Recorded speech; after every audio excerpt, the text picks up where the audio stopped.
Did you just call my maid trash while her wrist is bruised like a handprint? Dominic Vale's voice did not rise, but the silver tray in Maya Brooks's hands began to tremble anyway. Red wine crawled beneath a broken glass at her shoes.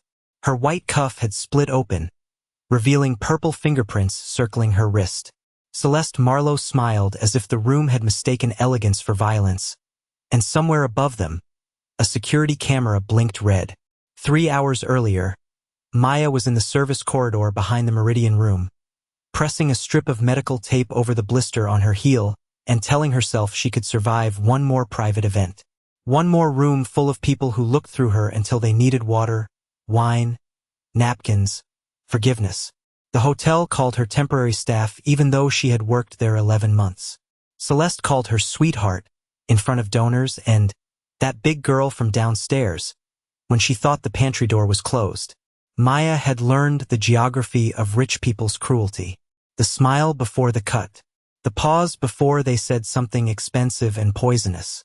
The way they looked at her hips when she squeezed between chairs, then looked away as if her body had offended the furniture. Tonight mattered because her mother's clinic slot was Monday morning, and Maya needed every hour on the payroll to keep it. So she tied her apron tight, slid her cracked old phone into the deepest pocket, and took photographs of every receipt the kitchen printed, every changed order, every missing tip. Poor women did not get believed. They got timestamps. At 8:11, Celeste swept into the service corridor wearing ivory silk and a pearl bracelet, all candlelight and perfume.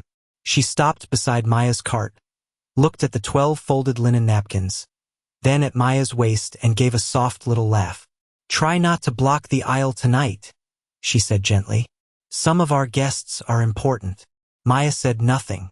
She only moved the cart 2 inches to the left, because the ice bucket had been placed wrong and would spill if anyone brushed it. At 9:28, the dinner had turned golden and false. Champagne flutes lifted. Donors laughed.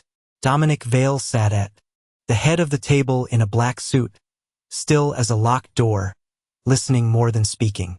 Maya noticed he never drank from a glass he had not watched being poured. She also noticed Celeste kept checking the sideboard near the private entrance, where a white envelope had slipped halfway behind a silver bread tray. No one else saw it. People rarely saw things below eye level unless they were about to step on them. Maya collected the bread plates, rolled her cart close, and palmed the envelope beneath a stained napkin. It bore the embossed seal of Dominic's private office. She did not open it. She did not have to. Anything Celeste looked at that sharply did not belong in the trash. She was turning toward the service door when Celeste's hand closed around her wrist. Not a grab for balance. Not an accident. For fingers dug in, thumb pressed hard against the bone, the kind of grip that left a memory under the skin. "Give me what you took," Celeste whispered, still smiling for the room. Maya kept the envelope under the napkin and met her eyes. "I found something that isn't mine." Celeste's smile sharpened. "That never stopped girls like you before." The wine glass fell when Maya tried to step back. It shattered bright and loud across the black marble. Conversations died one by one. Celeste lifted her voice just enough for the important people to hear. "Dominic, darling, do you mind if I take the trash out before it starts touching things it doesn't understand?" No one laughed loudly. That would have been vulgar. They only smiled into their glasses.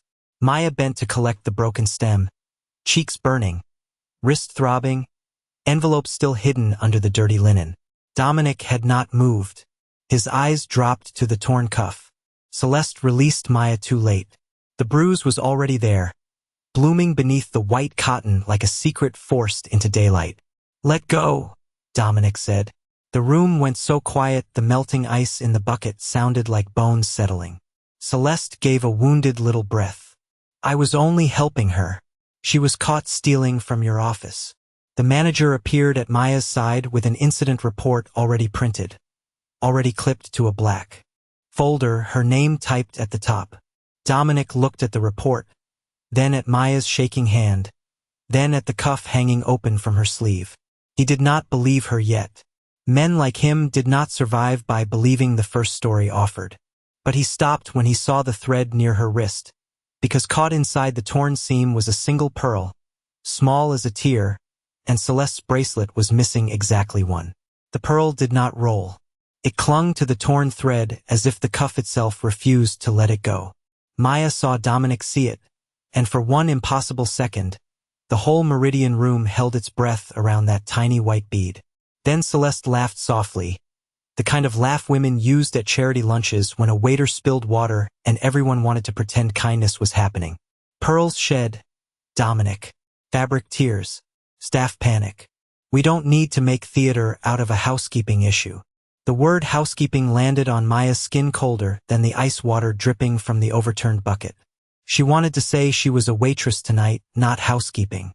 She wanted to say she had carried 12 espressos, reset 8 forks, fixed the wrong table number on the dessert cards, and caught the envelope before it disappeared under dirty linen.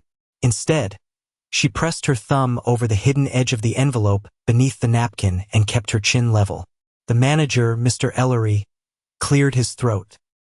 He was a narrow man with silver hair and hands that never looked like they had touched anything heavier than a fountain pen. Mr. Vale, I'm terribly sorry. We've had concerns about Maya before. Nothing criminal, of course. Just emotional episodes. Confusion with assignments. Guests feeling uncomfortable. He held the incident report like a priest holding scripture. Maya looked at the top line and felt her stomach sink.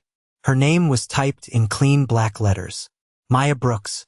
Temporary banquet support. Unauthorized access. Suspected document removal. Dominic did not reach for the report. When? He asked. Ellery blinked. Tonight, sir. Dominic's eyes stayed on him. When was it written? The room changed then. Not loudly. A small tightening moved through the people nearest. The table, a collective discomfort hidden behind diamonds and cufflinks. Celeste placed her champagne flute down with perfect care. Dominic, please. He's trying to protect your home. Answer, Dominic said. Ellery smiled too quickly. The system generated it after the badge alert. Luca appeared at Dominic's shoulder with a tablet, silent as a shadow. The screen glowed blue against the dark tablecloth. Badge log shows Maya Brooks entered the private office at 9:41 p.m., he said. Hall camera is unavailable from 9:39 to 9:46. 7 minutes. Maya heard the number like a door locking. The dishwasher hummed far behind the service wall, steady and ordinary, as if plates were still being cleaned in a world where her life was not being folded into a lie. Her old phone buzzed once in her apron pocket. She did not look down. Not yet. Celeste tilted her head with that wounded patience rich women wore when they wanted cruelty to look like exhaustion. Maya, sweetheart, if you were overwhelmed, you could have asked for help. No one is angry. Some women spend so long being ignored that they mistake attention for permission. A few smiles flickered and vanished. Maya felt heat climb her throat, but she did not give them tears. She looked at the tablet. I was in the pantry at 9:41. Ellery sighed. Maya.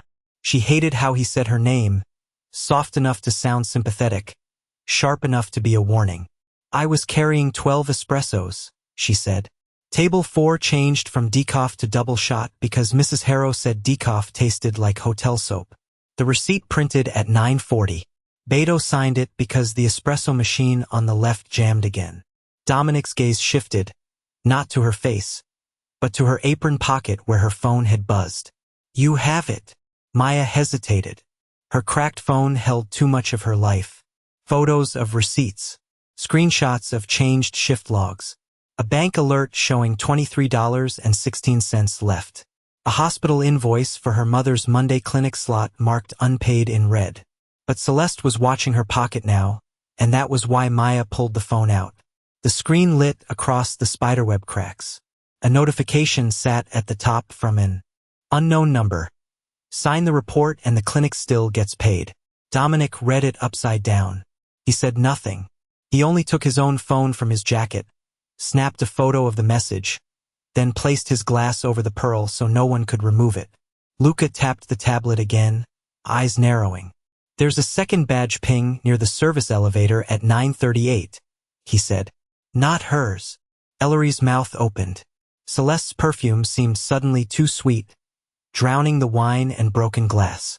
Dominic finally touched the incident report with 2 fingers and turned it toward the light. At the bottom, beneath Maya's typed name, the print timestamp read 8:12 p.m., more than an hour before she was supposedly caught. For the first time all night, Celeste stopped smiling with her mouth.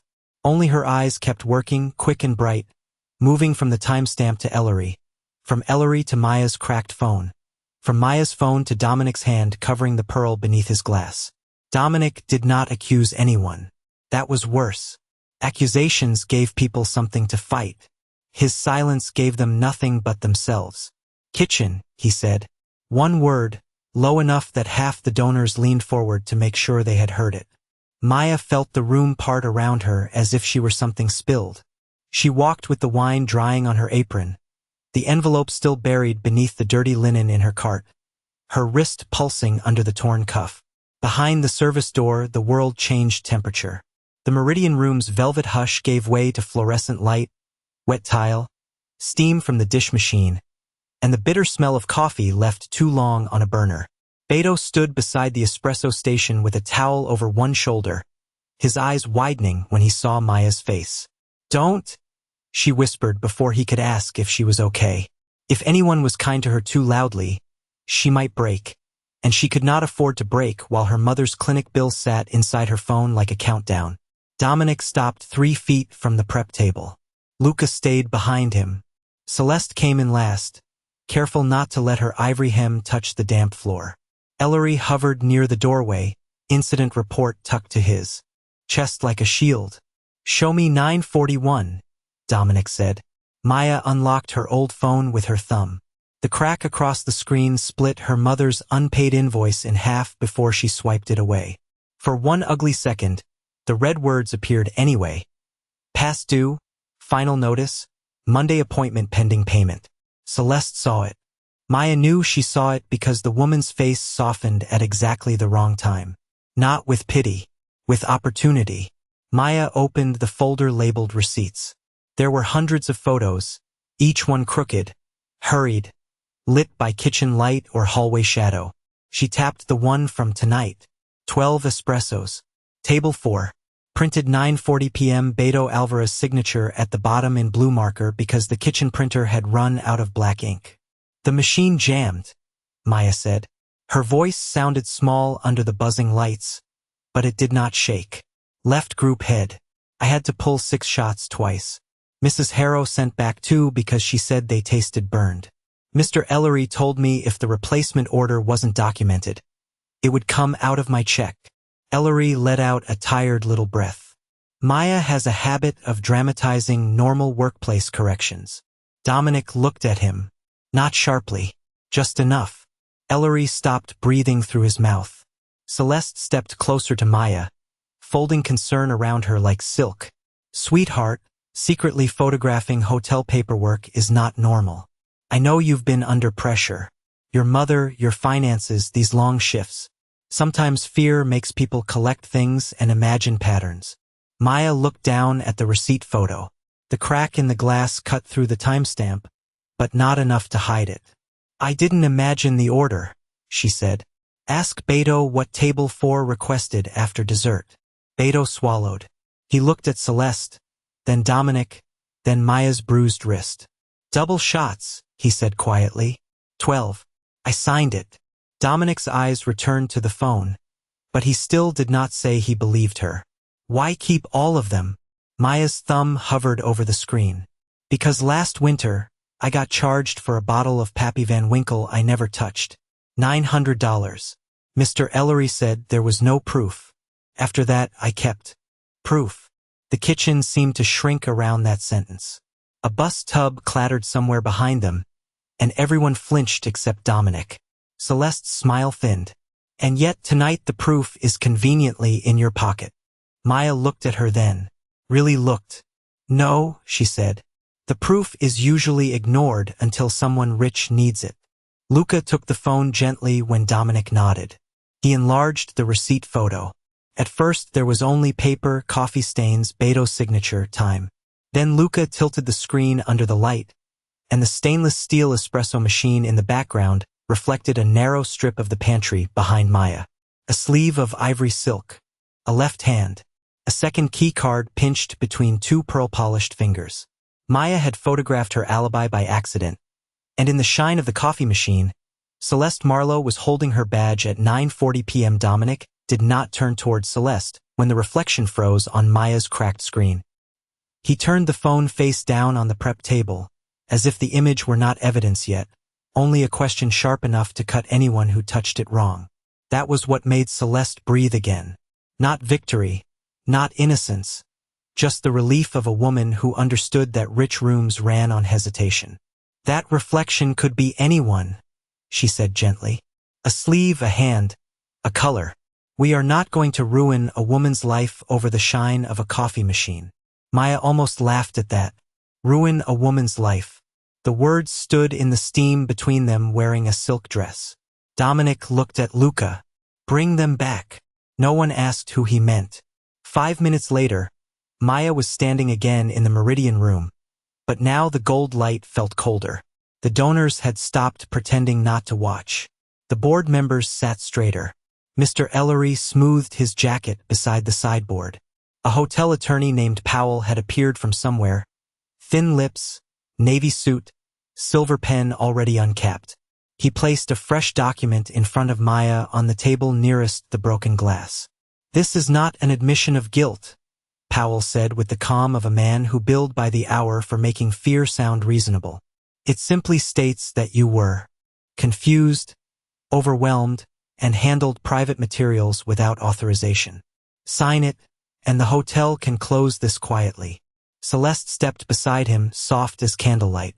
Maya, this protects you. Truly. You don't want the police asking why a temporary waitress was photographing receipts and carrying envelopes from a private dining room.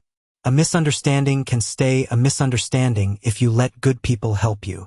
Good people. Maya looked at the silver pen. Cost more than her work shoes. She felt everyone's eyes move over her body again, measuring the apron stretched across her stomach, the wine stain at her hip, the torn cuff dangling from her wrist. The room had made a shape for her already. Too big, too emotional, too poor to be careful, too desperate to be honest. Dominic watched from the head of the table without speaking. His silence did not rescue her. Pinned the room in place. Maya picked up the pen. Celeste's shoulders lowered by half an inch. Ellery blinked too fast.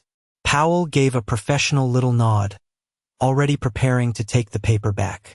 Maya turned the document sideways, placed the pen across the signature line, and slid it away.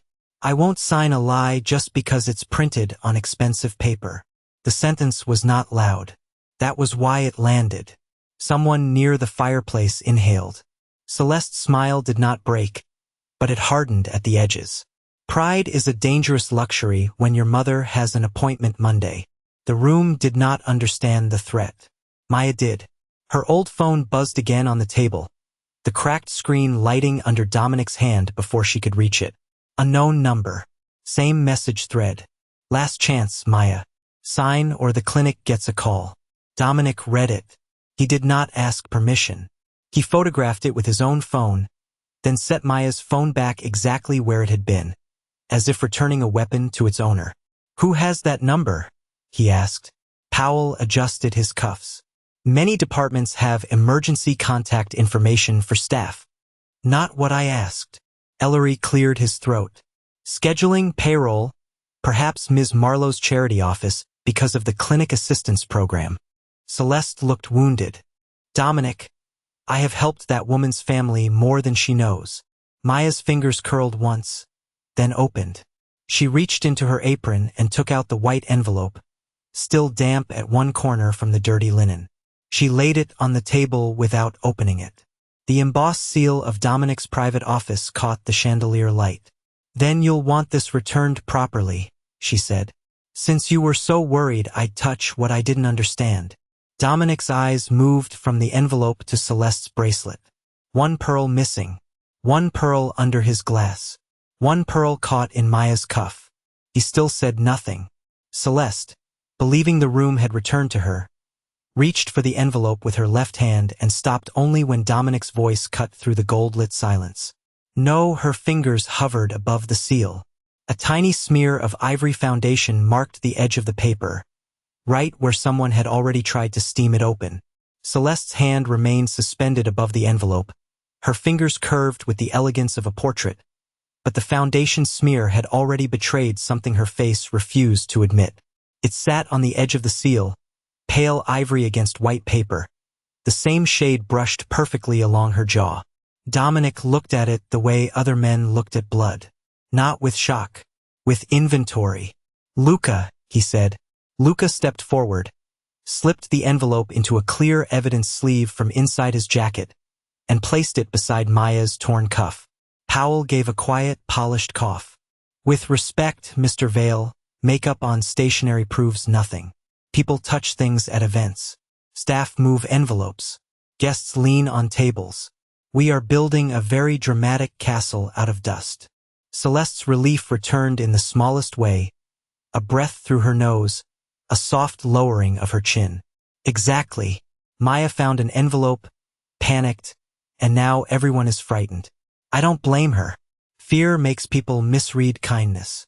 Maya felt that sentence slide around her throat like a ribbon pulled too tight. She reached for her old phone before she could lose the nerve. The screen was still cracked across her mother's invoice, but beneath the notification thread was another folder, one she had named Not Crazy because that was what they had called Tessa after she disappeared from the schedule. Maya opened it with her thumb. "There's something else," she said. Her voice sounded like it had to walk through fire to leave her mouth. The room did not move. Dominic's eyes shifted to her. Not soft, not certain, just waiting. Maya pressed play. At first there was only static, the muffled roar of traffic, someone crying into a cheap phone on a windy street. Then Tessa's voice came through, thin and shaking.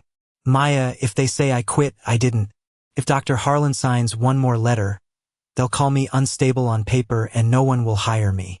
Don't let them take your badge. Don't let her touch your wrist." The voicemail ended with a burst of noise, then a man's voice in the background saying Tessa's name like a warning. Maya stopped the recording before the room could hear her own breathing from the saved file. No one smiled now. Even the donors who had looked at Maya's body like a joke began looking at the table, at their glasses, at anything except the woman with the torn cuff. Celeste recovered first. Of course she did. "That poor girl had serious issues," she said, sadness arranged carefully over every word. "I tried to get her help. Dominic, you remember. She was paranoid, erratic, convinced everyone was plotting against her. It broke my heart." Dominic did not look at Celeste. He looked at Maya's phone. "When?" 3 months ago, Maya said. "The night Tessa's name came off the shift log." "Show me." Maya swiped to a photo. Not a perfect one. A hurried picture taken from behind a stack of dessert plates. The old staff schedule hung beside the service elevator. Tessa's name had been scratched out in black marker, but underneath the streak, the original ink was still visible. Different handwriting, different pressure. Beside it, Maya had photographed a second thing by accident. A white hospital bracelet folded in the trash can below the board, printed with Tessa Alvarez, emergency evaluation, 2:13 a.m. The date was 1 day before the doctor's letter in her personnel file. Luca's face hardened. The evaluation came before the incident report. Powell's pen stopped moving. Celeste gave a tiny laugh, but it had no warmth left in it. "Hospitals make errors all the time." "Not dates," Maya said quietly. "Not when they bill you." Dominic's eyes flicked toward her at that. She knew billing. She knew dates. She knew the ugly math of being poor in a system that charged you even for surviving. Luca pulled up the service elevator footage from that night on his tablet. The angle was bad. The frame skipped twice. But at 1:57 a.m., Tessa appeared near the elevator, crying, one hand over her mouth. A woman in ivory stood partly outside the camera's reach, only her left arm visible, pearl bracelet bright under fluorescent light. In that hand was a badge. Tessa's badge. Celeste leaned closer too late, then stopped herself. Dominic saw the movement. So did Maya. The room had learned to breathe quietly around him, but now it seemed to forget how altogether. Dominic reached across the table, lifted Celeste's wrist, and turned her bracelet toward the light. One pearl missing from tonight. In the footage 3 months ago, the same bracelet was whole. He let go of her hand as if it were no longer familiar to him, and for the first time since the dinner began, he did not place the ring back on his finger. Dominic left the ring on the table. That was the first thing everyone noticed because men like Dominic Vale did not forget objects. They placed them. They used silence the way other men used guns, and the small circle of platinum lying beside the water glass made the entire Meridian room colder. Celeste looked at it once, then looked away as if eye contact with a ring could accuse her. "Luca," Dominic said. Luca was already moving. Personnel files, charity contracts, clinic invoices, route schedules, everything tied to Marlowe renewal. Powell straightened. "Mr. Vale, that is a charitable foundation with separate governance. There are privacy procedures." Dominic looked at him. "Then follow them fast." No one laughed this time. The rain had started again against the high windows, tapping the glass in soft, nervous fingers. Somewhere behind the service wall, the dishwasher kicked into its rinse cycle ordinary metal arms, spraying hot water over plates that had held $1,200 meals. Maya stood beside the table with her torn cuff pressed against her palm, feeling the bruise throb in time with the machine. She wanted to sit down. She wanted her mother's invoice to disappear from her phone. She wanted the room to stop looking at her like truth was something inconvenient she had tracked across the carpet. Celeste stepped closer, voice lowered into honey. "Maya, you've been frightened tonight. I understand that. Let me handle your mother's clinic. I can make one call and Monday is safe." Maya looked at her then, really looked, and saw what she had missed before. Celeste did not offer help like a hand. She offered it like a leash. "I don't want your money," Maya said. Her voice did not fill the room, but it reached the head of the table. "I want my mother's appointment to stop being used as a muzzle." Dominic's eyes moved to her, and something in them changed by less than an inch. Not warmth. Tension. Luca returned with a hotel laptop and 3 printed folders carried by a night auditor whose hands shook so badly the papers whispered against each other. The first folder was payroll. Maya saw names she knew. Tessa Alvarez, Nora Jenkins, Amani Price, women who had vanished from schedules after being called difficult, unstable, careless, dramatic. Each file had a counseling memo. Each memo had Ellery's signature. Each one had a reference to Celeste's charity office arranging private support. The second folder was clinic assistance. Maya saw her mother's name and felt the floor loosen beneath her. Lorraine Brooks, approved for emergency payment, then reversed the same day Maya had refused to sign the Pappy Van Winkle charge last winter. Reversed. Not denied. Approved first. Taken back later. Celeste had not failed to help her mother. She had saved the help for when it could purchase silence. Maya gripped the edge of the chair until her knuckles faded. Dominic noticed. He did not touch her. He only turned the invoice toward the light. Who reversed it? The night auditor swallowed. Foundation authorization. Initials CM. Celeste gave a small, wounded shake of her head. "I oversee hundreds of requests. I don't remember every administrative correction." "You remembered her mother Monday," Dominic said. The words were quiet enough to be mistaken for conversation if not for the way Powell stopped breathing. Luca opened the third folder. His expression changed first. Not much, but enough for Dominic to see. "The audit you ordered before the wedding," Luca said. The missing envelope was a copy request. Financial transfers, vendor shells, personnel removals. He slid 1 page forward. And this, it was not an invoice. It was a route schedule for Dominic's cars during wedding week, marked with service entrances, alternate exits, and the one morning his security detail would be split between the hotel and the docks. The file had been exported at 9:43 p.m. using Maya's badge access. Sent to a shell company tied to an old rival family out of Newark. The room became so quiet Maya heard her old phone vibrate once against the wood. No one reached for it. Dominic stared at the schedule, then at the envelope, then at Celeste, whose face had gone perfectly calm in the way a closed door was calm.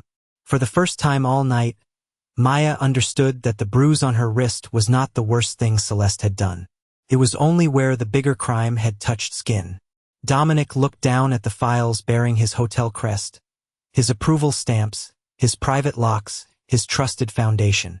When he finally spoke, his voice was almost nothing. I gave her the keys. No one answered him. The sentence stayed on the table with the route schedule, the reversed clinic invoice, the pearl under the glass, and the ring he had not put back on. Celeste looked at Dominic the way a woman looked at a locked door when she still believed she had the key. Then let me fix it, she said softly. Privately, before this becomes uglier than it needs to be. Dominic's face did not move. Fine. The word fell so quietly that Maya almost missed it. Celeste did not. Relief touched her shoulders like warm hands. Powell exhaled through his nose. Ellery's mouth loosened. Around the room, money recognized money and began to relax. They thought the powerful man had chosen reputation. They thought the bruised waitress had been allowed to make noise only until the grown-ups found a quieter room. Dominic turned to Maya. You'll sign nothing at this table. Celeste's smile returned, careful and beautiful. Of course not. The bridal suite is more appropriate. Less humiliating for her. Maya heard the blade under the silk. Less humiliating meant fewer witnesses. Less humiliating meant a door closing. She looked down at her old phone, still face up beside the unpaid invoice, and saw her own reflection broken into 4 pieces by the cracked glass. Then she noticed something small. Celeste had said bridal suite before anyone suggested where to go. Maya lifted her eyes. Not alone, she said. 2 words. Her voice was quiet, but it did not ask permission. Dominic looked at her for a long second, then reached for a folded white linen napkin from the table. He shook it open once, as if checking for crumbs, and laid it over Maya's cart handle. His thumb pressed one corner for half a breath too long. Under the cloth, something hard and small clicked against the silver rail. A recorder. Luca will be outside, Dominic said. Celeste laughed lightly. Dominic, this is becoming theatrical. Then don't perform. The hallway to the bridal suite was carpeted so thickly Maya's shoes made no sound. She had walked past that door dozens of times carrying flowers, towels, gift bags, trays of untouched fruit. She had never gone in as a person. Inside, the room smelled of roses, hairspray, and Celeste's perfume, too sweet over the cold air conditioning. A white dress hung near the window like a ghost waiting to be chosen. Celeste closed the door, but not all the way. Maya saw the latch hesitate. Outside, a security camera light blinked once above the hall mirror. Celeste placed the NDA on the marble vanity and slid a pen beside it. You are tired, she said. You are scared. You made a mistake, and I am giving you a way to survive it. Maya kept both hands on the cart. The linen napkin covered the recorder. You said my mother's clinic was Monday. Celeste's eyes flickered. You told me that. No, I didn't. The air changed. Just a degree. Celeste recovered. Fast. Your file did. My file says Lorraine Brooks. It doesn't say Mama. Celeste's jaw tightened and smoothed again. Sign, Maya. $22,000. Your mother's appointment restored. Tessa's voicemail gone. You tell Dominic you took the badge because you wanted attention, and by breakfast, no one remembers this happened. Maya looked at the wedding dress, the pearls sewn along the bodice, the clean white fabric waiting for a woman who knew exactly how to make stains disappear. If I'm trash, Maya asked, why are you so scared of what I kept? Celeste stepped closer. Not enough to touch her. Smart enough not to. Because Dominic believes what I teach him to see. On the other side of the half-closed door, Dominic stood in the hall with one hand resting on the brass knob, listening to every word through the receiver in Luca's palm. His face was colder than anger. Inside the suite, Celeste smiled and reached for Maya's old phone. Maya moved it behind the linen napkin before she could touch it. That was when Celeste finally saw the tiny red light glowing beneath the fold, and her smile died slowly, like a candle losing air. Celeste saw the red light and understood too late that the room had stopped belonging to her the moment Maya refused to walk into it alone. Her hand hovered over the linen napkin, close enough to snatch the recorder, not close enough to pretend she had not wanted to. Then the door opened. Dominic stood there without rage, without movement, without the mercy of surprise.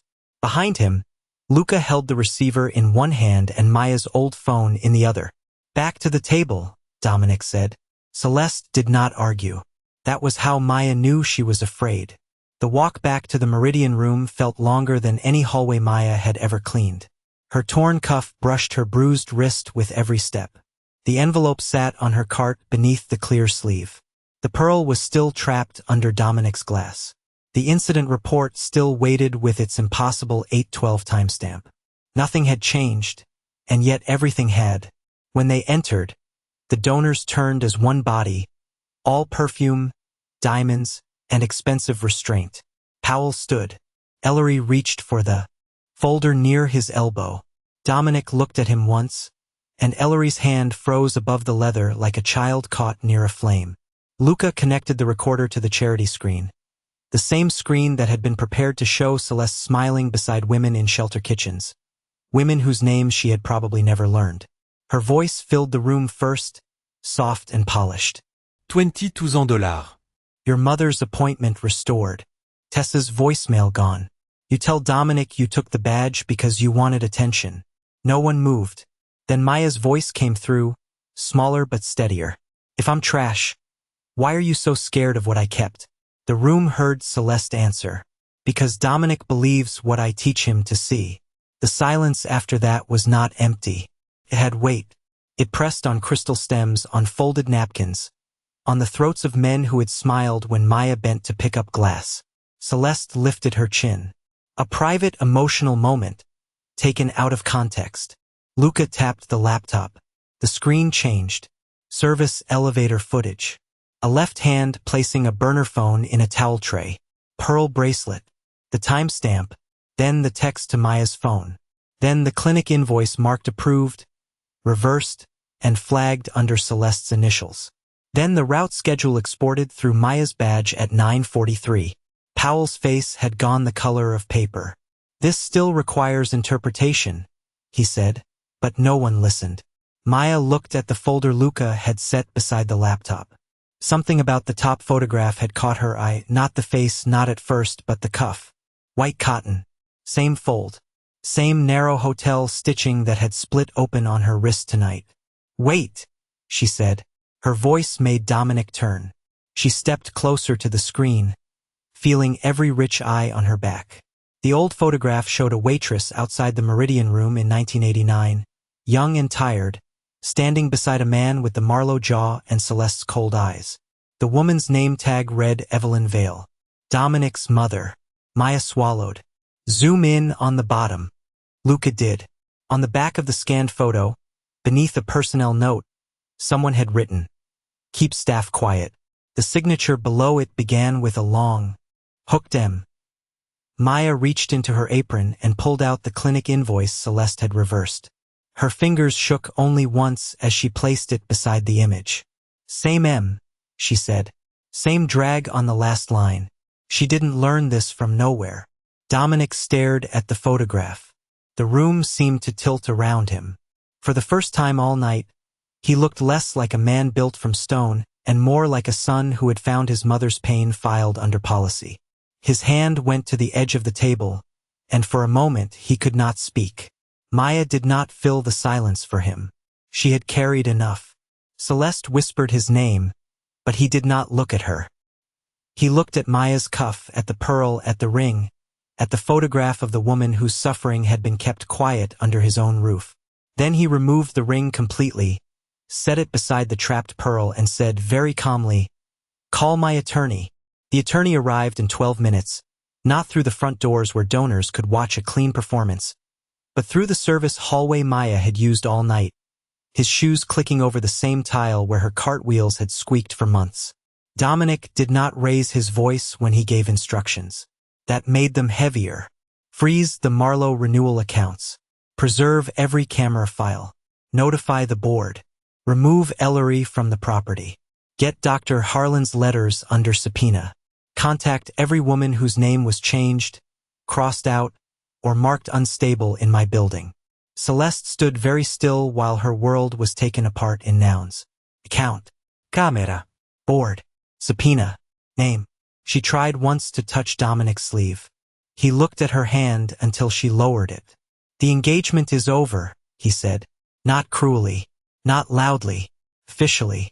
Powell began to speak about reputational damage, but Dominic turned his eyes on him and the man's sentence died before it could become advice. Security did not drag Celeste out. That would have given her theater.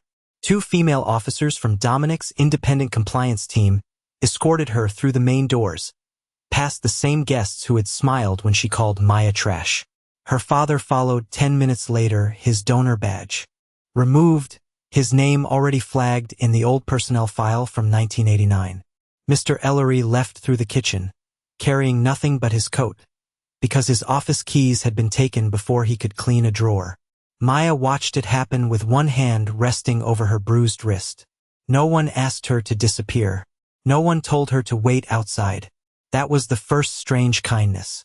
The second came when Dominic pushed the incident report toward the attorney and said, "Correct her file before sunrise." "To what?" the attorney asked. Dominic looked at Maya. For once, the room waited for her answer. She swallowed, feeling the old habit rise in her chest, the urge to make her request smaller so it would fit other people's comfort. Then she looked at the torn cuff lying beside the pearl and said, "Write that I refuse to sign a false statement." Her voice shook only at the end. "And write my full name." 1 week later, the Meridian Room looked different without flowers, cameras, and charity banners. The chandeliers were still there. The black marble still reflected every shoe. But the tables had been rearranged into one long line for staff, not donors. Tessa Alvarez sat near the middle, both hands around a mug of hot coffee, her old badge restored beside her napkin. Nora Jenkins cried quietly when payroll handed her the overtime checks she had stopped believing existed. Amani Price laughed once, sharp and broken, when Dr. Harlan's letters were stamped void in red ink. Maya's mother's clinic bill was paid through a worker restitution fund created by legal order, not Celeste's mercy and not Dominic's charity. Her Monday appointment stayed Monday. Her transportation was arranged.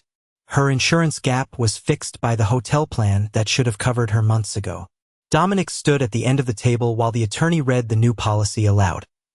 No staff complaint could be handled by a romantic partner, donor, manager, or charity officer with a conflict of interest.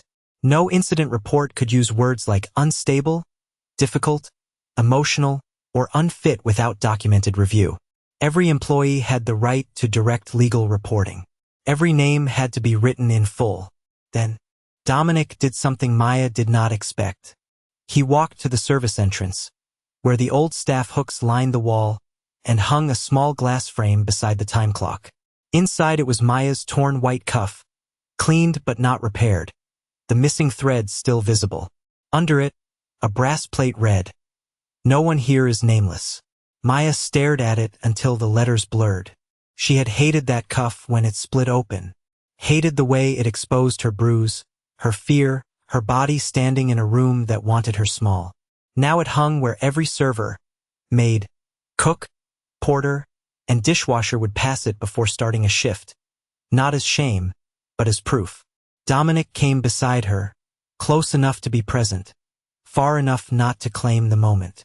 In his hand was a new cuff, folded over once, white cotton stitched in black thread. "Maya Brooks, you keep the old phone?"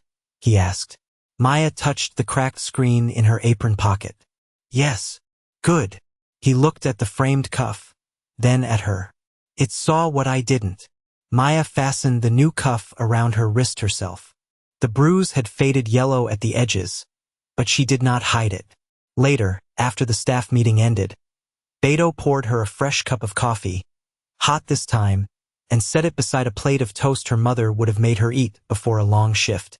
Maya sat in the Meridian Room through the front door, name stitched clean at her wrist, and when Dominic asked if she needed anything, she looked around the bright room and said, Just make sure you listen faster next time.